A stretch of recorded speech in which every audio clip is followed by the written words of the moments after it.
안녕하세요, 여러분. 오늘은 2025년 3월 19일 국회에서 통과된 상법 개정안에 대해 심도 있게 분석해 보려고 합니다.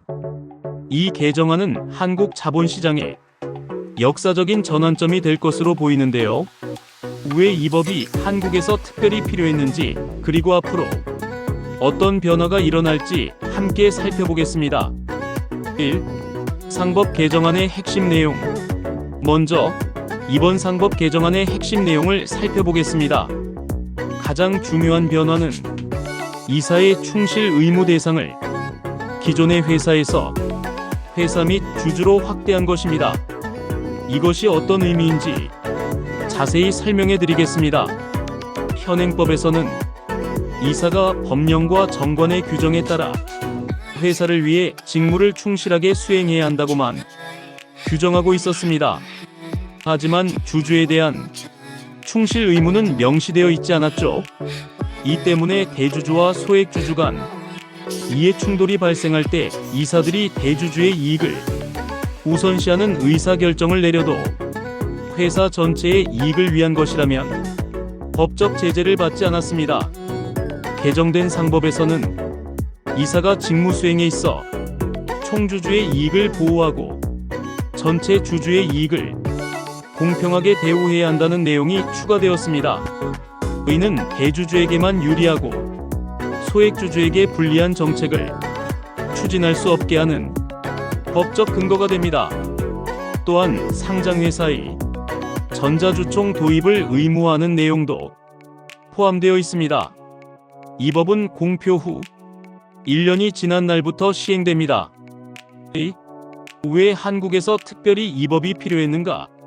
한국은 다른 선진국들과 달리 재벌 중심의 기업 지배 구조가 강하게 형성되어 있습니다. 이런 구조에서는 대주주인 총수 일가가 실질적인 지배권을 행사하면서도 소유 지분은 적은 소유와 지배 괴리 현상이 두드러집니다. 이 괴리를 이용해 대주주는 자신의 이익을 극대화하는 의사결정을 내리고 이 과정에서 소액주주의 이익이 침해되는 경우가 많았습니다. 이소영 의원이 지적했듯이 알짜 사업부를 떼어내서 중복 상장하고 핵심 계열사를 총수의 회사와 헐값에 합병하고 의도적으로 주가를 떨어뜨리는 일이 비일비재했습니다. 이런 상황에서는 회사의 주주를 단순히 성가신 민원인 정도로 취급하는 기업 문화가 형성되었고, 이는 한국 증시가 국제지수에서 비중이 대만의 절반도 되지 않는 코리아 디스카운트 현상으로 이어졌습니다. 특히 2015년 삼성물산과 제일모직 합병 사례는 이러한 문제의 정점을 보여주었습니다. 당시 합병 과정에서 삼성물산이 저평가되고 제일모직이 고평가되면서 소액주주들에게 큰 손실이 발생했지만 이사들은 회사의 이익을 위한 결정이라며 책임을 회피할 수 있었습니다. 건설 섹터에서도 현대건설과 현대엠코, 현대엔지니어링 합병, 대림과 대림 INSS 합병 과정에서 유사한 문제들이 발생했습니다.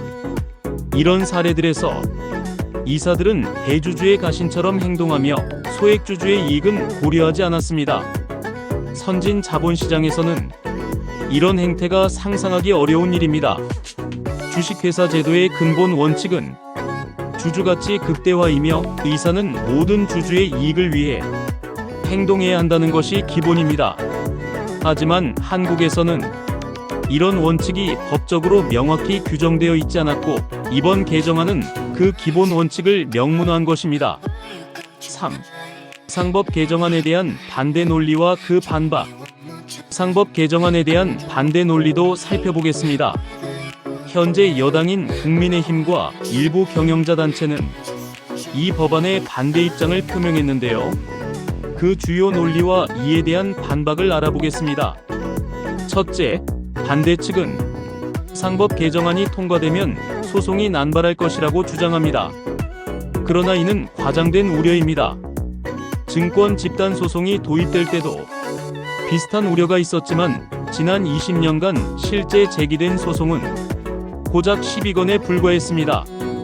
판례상 확립된 경영 판단의 원칙과 입증의 어려움 때문에 실제 소송은 매우 제한적으로 이루어질 것입니다.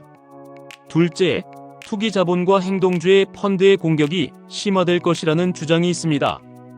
그러나 오히려 상법 개정으로 장기 투자자들이 유입될 가능성이 높습니다. 투기 자본의 자양분은 상법 개정이 아니라 저평가된 낮은 주가입니다. 코리아 디스카운트가 해소되면 단기 차익을 추구하는 펀드가 들어올 여지가 줄어듭니다.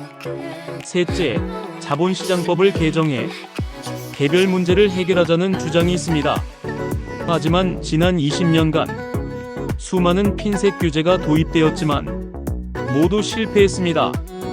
기업들이 새로운 방법으로 법을 우회했기 때문입니다.